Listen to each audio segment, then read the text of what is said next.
Karafahitako anao manambanimbany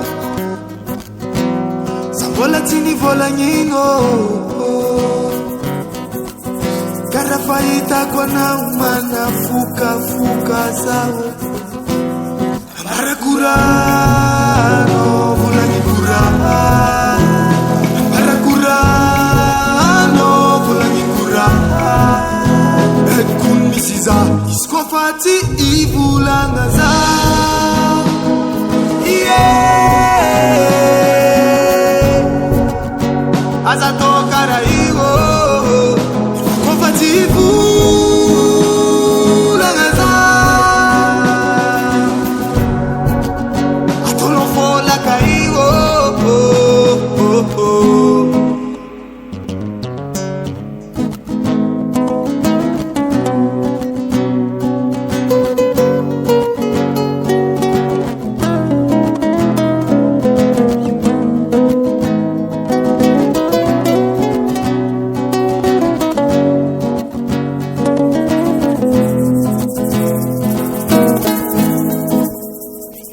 Mbola tsy navita ino Karafankuta besi nauza Sa mbola tsy nialungo Karafatsy atokisa nauza we